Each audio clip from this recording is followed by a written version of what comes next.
Gente, aqui é Daniel, do Sem Mais Desculpa, da Já Food Bike. Eu queria apresentar para vocês uma pessoa muito querida, minha tia. O nome dela é Rosana Bagdev, mas eu vou chamar ela aqui de Nana, tá? Porque é assim que eu chamo ela desde pequeno. E se vocês quiserem chamar de Nana também, fiquem muito à vontade. Eu trouxe ela aqui por um motivo muito especial. Ela é uma pessoa que já me ajudou muito quando eu precisei apresentar trabalhos, fazer apresentações. Ela é muito boa no seguinte, ela é palestrante há muito mais tempo, né, do que eu. Eu nem me considero um palestrante ainda, eu faço palestra de vez em quando, mas toda vez que eu precisei recorrer a alguém para entender de um assunto, para ver se uma palestra estava legal, foi para ela que eu recorri. E o mais legal é que assim, ela faz isso de uma maneira muito tranquila, muito rápida, muito didática, então eu achava que ia levar tipo horas tomando um treinamento com minha tia para aprender a fazer uma apresentação lá. Ela conversando, brincando comigo e tal, em 5 minutos estava tudo pronto. Eu digo, poxa, mas é muito legal. E eu soube recentemente que ela estava fazendo uma palestra sobre comunicação não violenta.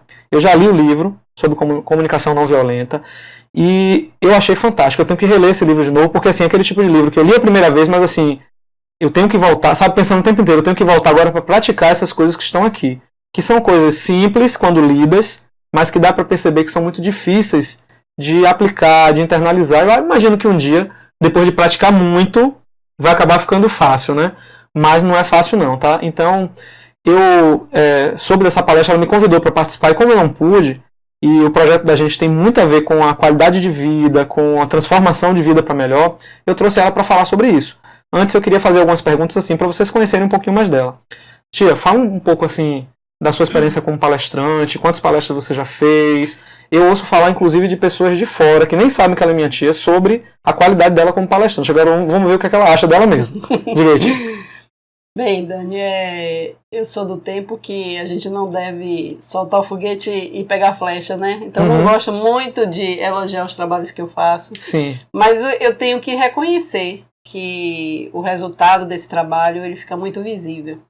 As pessoas sempre falam bem, né? Relatam assim, mudança na vida delas, que foi inclusive divisor de água.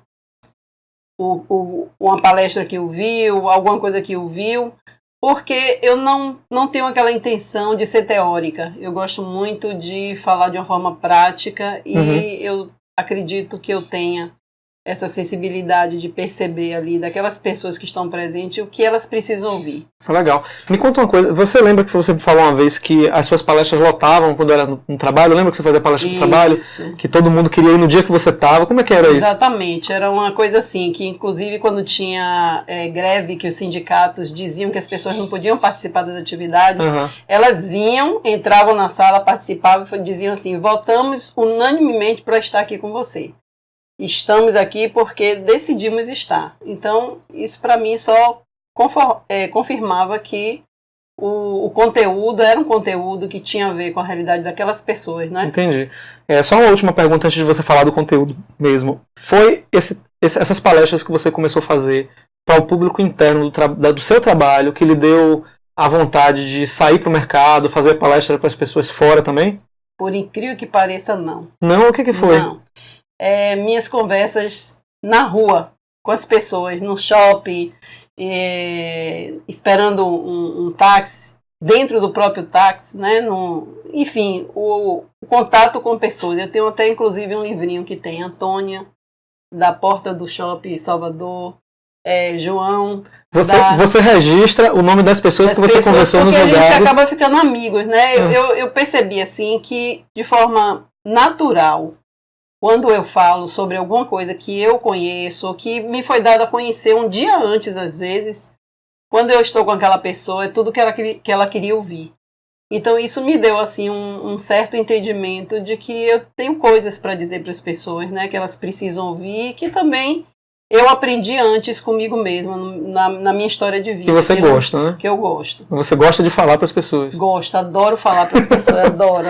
Bom, tia, agora sim, depois se vocês quiserem eu posso falar um pouco mais da história dela, a gente pode fazer um momento aqui para ela contar mais, mas acho que o pessoal está ansioso para saber, assim, quem nunca ouviu falar em comunicação não violenta, eu imagino que a pessoa fica imaginando, poxa, como é que uma comunicação pode ser violenta? Você pode explicar um pouquinho do que é isso? O que é comunicação não violenta? Não violenta, pronto. Em primeiro lugar, gostaria de dizer que a comunicação não violenta é algo que a gente já tem dentro da gente e não sabe. Por quê?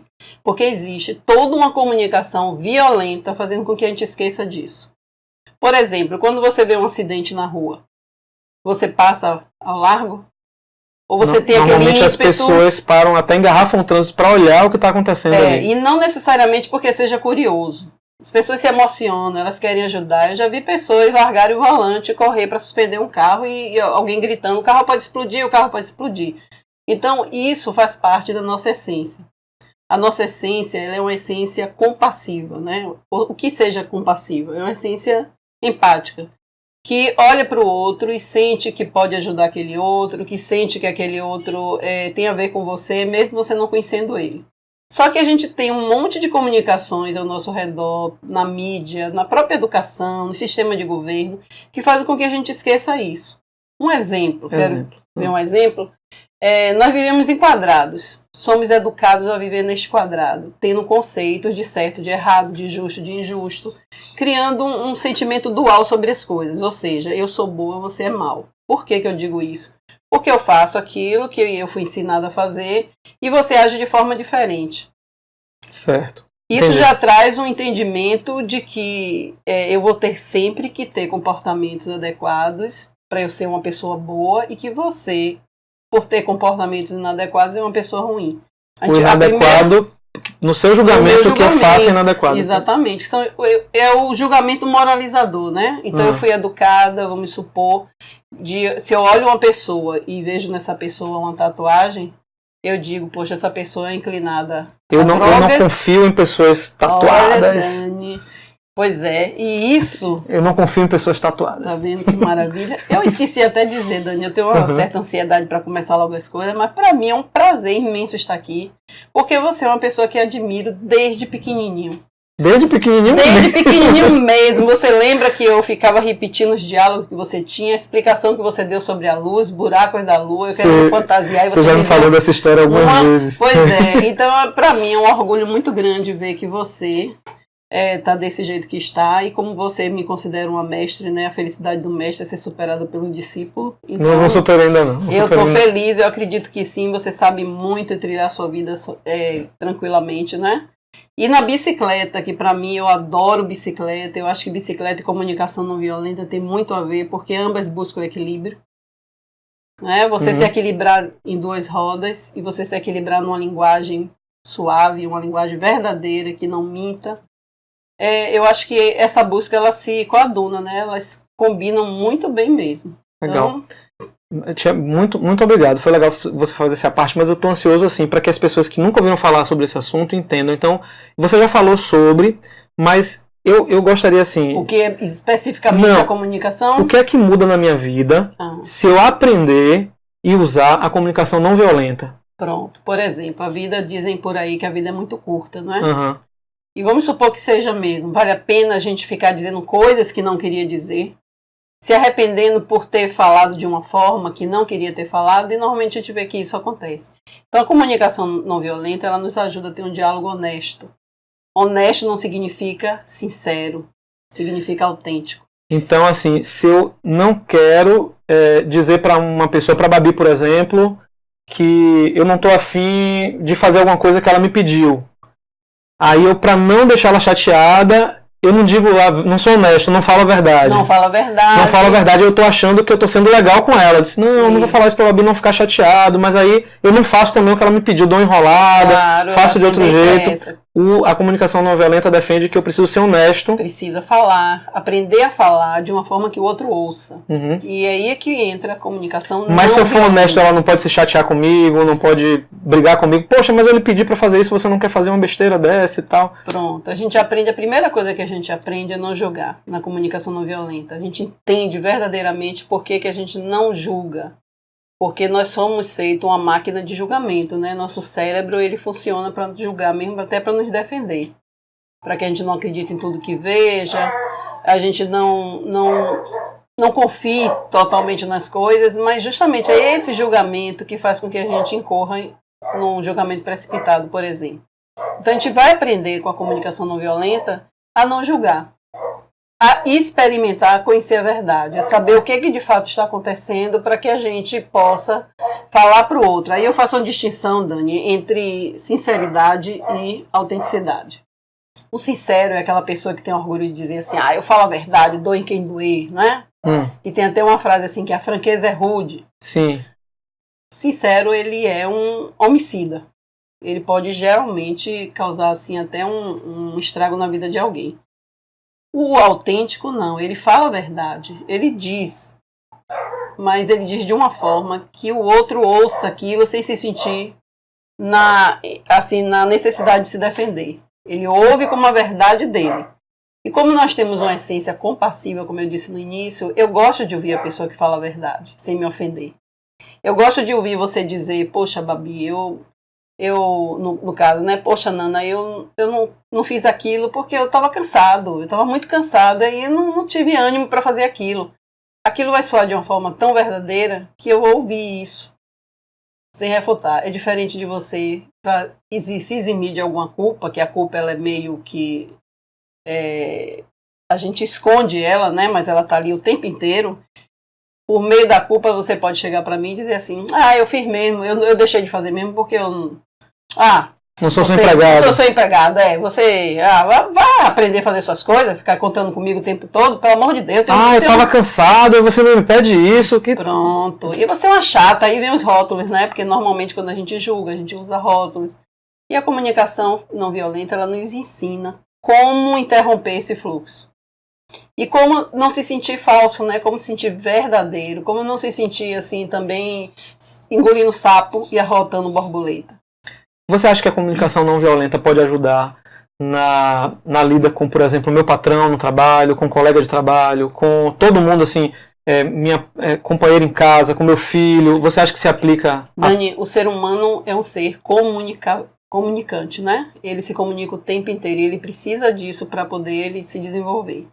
E desenvolver as relações, tanto faz na empresa, tanto faz até com o cachorro mesmo. Um animal que a gente acha que pode não nos entender, né? Alguém pode achar, eu acho que ele entende plenamente. Mas com qualquer relação, qualquer tipo de relação, é relação humana. E tudo se baseia nas nossas necessidades. O ser humano, em termos de necessidades, ele não entra em conflito. Ele entra em conflito para discutir as estratégias para atender essas necessidades. E quando ele não sabe que necessidade é essa. Então, a comunicação não violenta nos ajuda a compreender quais são as necessidades. E é interessante que a gente aprofunde esse conteúdo numa outra oportunidade, porque eu preciso dizer que para entender necessidades, eu preciso me desarticular de uma outra comunicação violenta que é homem não chora. Bom, eu acho bacana você ter tocado nesse ponto, porque a gente pode dar como exemplo, né? Então, essa questão do homem não chora, você pode... esmiuçar um pouquinho? Um pouquinho, porque acho que fica mais factível para quem está nos ouvindo, nos assistindo, que nunca ouviu falar sobre esse assunto. O que é que tem a ver essa frase, o homem não chora, com a comunicação não violenta? Pronto. Se a gente entender que a comunicação, ela se baseia, a gente se comunica porque a gente quer dizer o que precisa. Por exemplo, Babi precisa de algo de você, precisa que a gente faça algo, ela chega aqui e fala algo, né? Uhum. Você também quer algo, você fala. Então, o que faz o homem se comunicar é a necessidade. Ele quer algo, ele tem alguma necessidade que ele precisa ver atendida. Só que qual é a raiz dessa necessidade? É o sentimento. Eu preciso saber que eu estou triste para saber exatamente como atender essa minha necessidade que vai superar essa tristeza. Só que eu não consigo viver os sentimentos porque nós vivemos numa sociedade onde os sentimentos são vistos como algo que nos torna vulneráveis. Ou seja, frágeis. Né? E o pior de tudo é que a gente aprende a esconder as emoções na convivência familiar. E você acha mesmo. que muitos homens têm problemas hoje de relacionamento, de comunicação, porque eles aprenderam que o homem não chora? Com certeza, Dani. Isso aí é uma realidade mesmo, porque as necessidades, a raiz das necessidades são os sentimentos. E se o homem não entra em contato com esse sentimento, ele também não entra em contato com o querer dele, e aí ele explode, né? É mais fácil explodir, tentar conseguir isso à força. Porque se ele disser, eu preciso, eu tenho medo, eu estou triste, porque eu não tenho isso. Eu estou nervoso porque eu precisaria que isso já estivesse acontecendo. É como se ele estivesse dizendo assim, eu sou frágil. E a mulher também tem um peso sobre isso, porque a mulher pode achar que o homem, por demonstrar uma emoção, ele está se fragilizando. Eu tenho um exemplo de um colega meu, ele estava fazendo um curso de comunicação não violenta comigo, né, que de vez em quando eu lanço os cursos.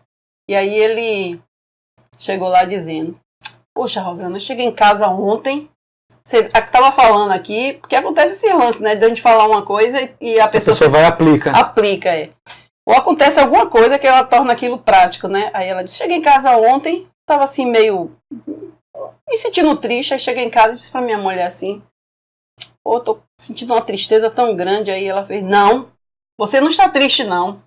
E ele, como que você pode falar que eu não tô triste? Você não tá dentro de mim? E aí ela disse, não, triste não. Pelo amor de Deus, não diga que você tá triste não, você é macho. Você pode dizer que tá com raiva, meu filho, diga que tá com raiva, eu vou entender sua raiva, mas tristeza não, pelo amor de Deus, tristeza não. Você vê que é uma coisa que permeia toda a nossa cultura. Toda a nossa cultura. E se a gente for bem observar, nós mulheres temos uma grande responsabilidade com isso, porque quando o filho nosso cai, qualquer coisa, a gente diz, não, tá doendo não, olha, homem não chora, principalmente se for menino, né? Uhum. A gente usa muito essa frase, homem não chora. E o homem não chora, a gente vê hoje que está tendo um silêncio nos homens que extrapola, né? Ele acaba saindo pelos poros, esse não chorar, esse não se entregar à emoção. E a emoção ela é importante. Inclusive, quando você reconhece sua emoção, você dialoga com ela e transforma ela em sentimento.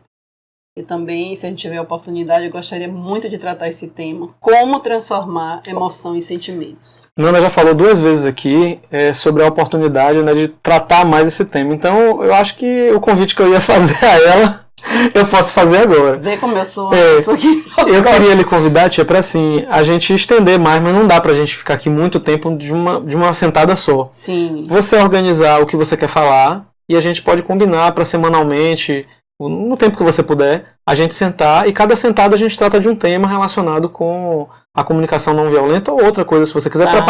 Prepara umas coisas legais pra gente. Certo. E para finalizar eu queria colocar uma coisinha, pode ser? Coloque, mas eu queria lhe pedir uma coisa para finalizar também, que assim, você tentasse trazer uma história, como você trouxe essa de seu colega, para exemplificar a coisa da comunicação positiva ou negativa, da comunicação não violenta ou da comunicação nociva. Você consegue fazer isso pra gente? Consigo, tranquilo. Tá. O que eu queria dizer assim, ó, que eu tenho uma recordação de bicicleta, que há anos que eu não ando, né?